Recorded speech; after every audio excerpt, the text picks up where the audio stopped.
Old Nose Boxing Podcast. I'm over here at Victory Boxing Gym. I'm over here with one of the up and coming fighters who I've been following. Tell them who you are, Chris. My name is Christian Veneno Otero. I'm 6-4 with 2 knockouts as a pro right now. I'm supposed to be fighting on December 16th at the Sony Theater. So if you guys ain't doing nothing, come out. Enjoy yourself.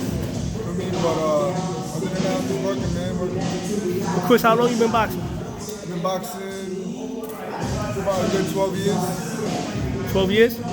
And what made you get into the sport of boxing?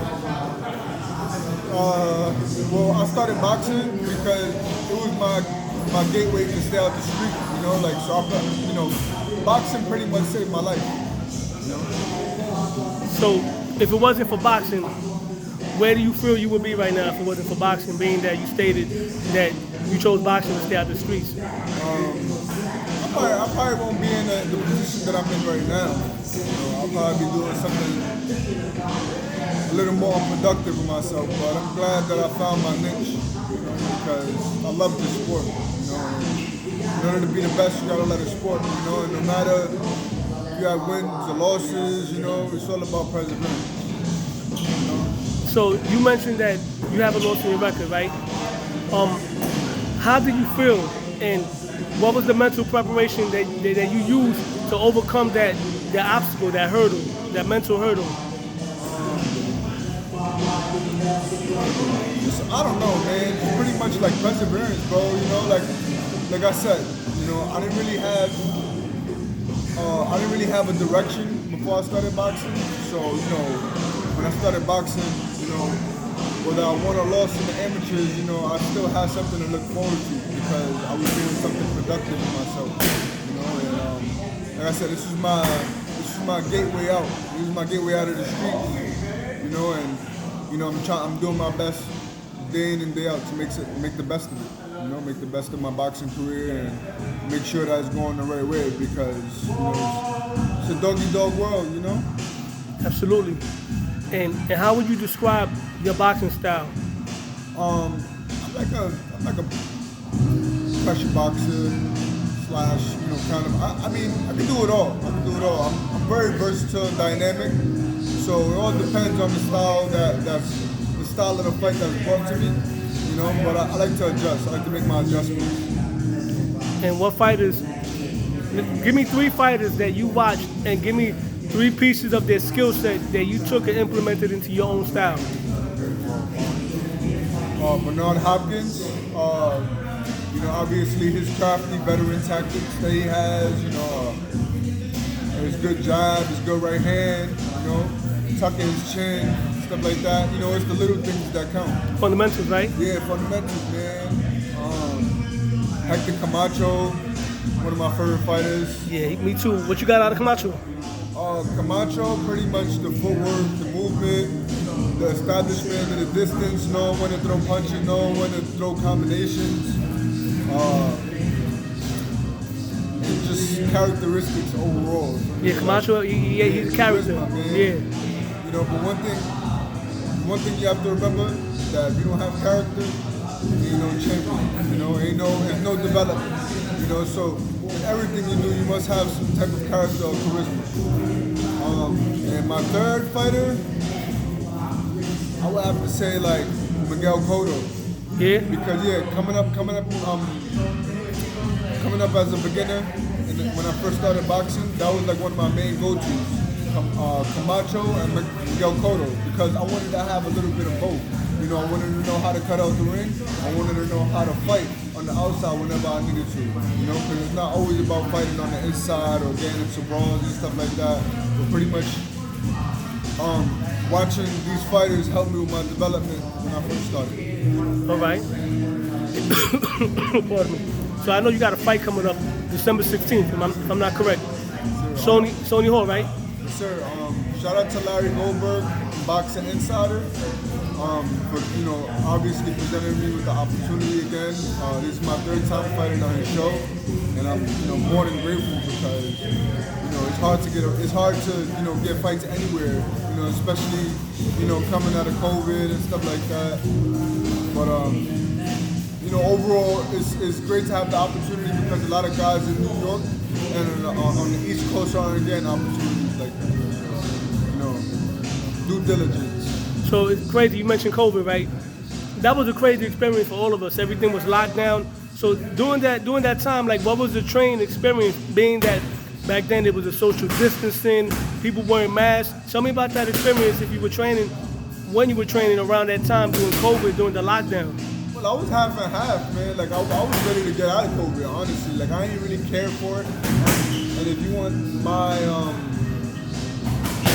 if you want my feedback on what I felt COVID was, I thought it was just a population control, man. Like, I actually turned pro during COVID. So, that was the least of my worries. It was the fact that there was just so much regulation, there was so much policies with the COVID, and it didn't really do too good for a lot of fighters. It set a lot of people back, overall. But if I was to give my best perspective on COVID, man, population control. Yo, I agree with you on that one, man. Trust me, we can talk all day when we talk about, and I don't even want to call it conspiracy. That's just knowledge, you know what I mean? But that's another topic. It's my theory. It's my theory, But yo, so what's your thoughts on the fights that just happened this weekend with Shakur, Stevenson, and of course the Navarrete and Canciao fight? I think the Navarrete versus Canciao fight was very entertaining. I would have gave it to Navarrete by a thin thread because he was catching knockdowns, and I feel like he landed the more effective punches and stuff like that. So I feel like he should have got the nod. But again, Canciao was coming, he was bringing the fight. Well, no, excuse me. Navarrete was bringing the fight. But Canciao was being a smarter boxer. He was all around doing what he had to do to win the fight. But I just felt like he didn't have the best composure, But the judges see different, and they looking from the outside in. So what about the Shakur? Oh yeah. In the Shakur fight, I mean, I'm not the one to criticize a pure box. He's mastery at his finest. But I felt like he had his loopholes, everybody has a bad day. Not every fight is not gonna be perfect. Can we agree that this generation, this era with social media, it makes it more difficult because a lot of people, not just fighters, people in general are sensitive, with the cyberbullying. And now in boxing, whenever one fighter has a performance that's not impressive, his contemporaries will start tweeting and talking bad about them. And a lot of fighters, will you agree that a lot of fighters don't want to take chances in fighting the best guys because they're afraid that they might be subjected to cyberbullying, to memes and social media, stuff like that? Well, either way, if they take the fight or not, it happens. There's always gonna be a critic, no matter what decision you decide to make, whether it's in your boxing career or in life. So pretty much it's all about keeping that composure and knowing what's the best opportunity for you. What's gonna bring you the best money on the table? What's gonna bring you the best popularity revenue-wise. Okay. Because this is a business. And it's not about taking it's not about taking everything that comes your way, unless a fighter like me, that I don't really get opportunities like that. But let me set that aside. Overall, let me speak in general perspective. I feel like you should have your best interest before anybody can lead you to that opportunity. And it's about making the best decisions for yourself first. Now, speaking of opportunities, somewhere down the road, right? If you had the power to make your dream, your fantasy fight for you, your fight, your mega fight, pushing Veneno, pay-per-view, somewhere down the road, whenever that is, who would that be? In what weight class? If I was to, think in a fantasy term, yeah, I want to fight like someone like Tank, Christopher Colbert, guys like that, guys that are pretty much on the upper echelon level. You said Tank, you going right after the killers, Tank, the greatness, yeah. Colbert, who else? Anybody that's at 130, 135, I wouldn't mind getting in there with them, but that's just a dream, know, sometimes dreams become reality. Absolutely. You just got to strive for them. Now, if you had the power to make 5 fights happen in 2024 that you want to see, 5 fights, and you can only pick the fighter only one time, so you can't pick them twice, let me get those 5 fights that you would pick to have for us, for the fans for 2024 for the sport of boxing. I'm interested in seeing, so number one, I'm interested in seeing a rematch between Errol Spence and Crawford at 154. That's one of your 5? Yeah. All right. I'm looking forward to seeing. I'm looking forward to seeing Usyk versus Tyson Fury. I think Usyk is gonna outclass him. You know, I think he's gonna walk Tyson Fury down. But after that, I would like to see Joshua versus Wilder. Right? This is my second one. Joshua versus Wilder. Right? So what was it first? Because you said Usyk versus Fury, and you also said. So I said I want to see Errol Spence. You said Spence and Crawford versus Terence Crawford.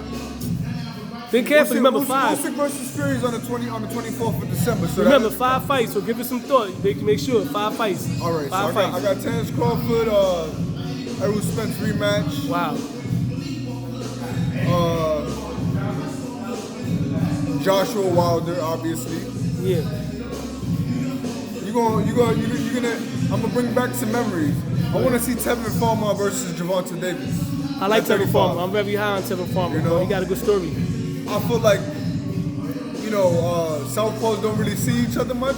So, you know, to put those 2 guys in front of each other, I feel like it's gonna be a very awkward fight. You know, and I feel like, you know, maybe Tevin Farmer can prevail. You know, but to each his own. You know, that's just my perspective. Who else? My 4th fight. I don't know. I'd like to see Mayweather come back for one more fight. All right, you mentioned his name. What fight? I would like to see him fight someone like. I mean, you know, because if he comes back, he'll probably fight at like 54. So I'd like to see him fight like Tim Tszyu or maybe Jamel Charlo or something like that. Someone that's gonna give him a fight. All right. You know, but that's just me dreaming. So good, man. Listen, that's your list, bro. I'm not here to knock it down, bro. That's your list. Let me think of something realistic. Ooh, I got one for you. Alicia Baumgartner versus Amanda Serrano. That's the fight I want to see right there. That's a good fight. I mean, 120. I want to see Amanda Serrano come up from 126 to 130 and try to see if she could take Alicia Baumgartner up supremacy. You know? Yo, your list was definitely original for sure. You know what I mean? Yeah, man, old school. Definitely, bro. Yo, pleasure talking with you, bro. Thank you. So, yo, let them know where to find you at. Let them know your handles, your social media, your fight date, everything. My name is Christian Veneno Otero again. My Instagram is Veneno_Otero. And again, I'm fighting December 16th at Sony Theater against a crafty veteran. And I'm looking forward to putting on the show and prevailing and becoming victorious. So if you can't make it out, you can't buy tickets, make sure you tune in on YouTube on the Boxing Insider. Say no more, man. Yo, pleasure talking with you, champ. Low Boxing. God bless and good luck on your fight, bro. Yes, sir. Thank you.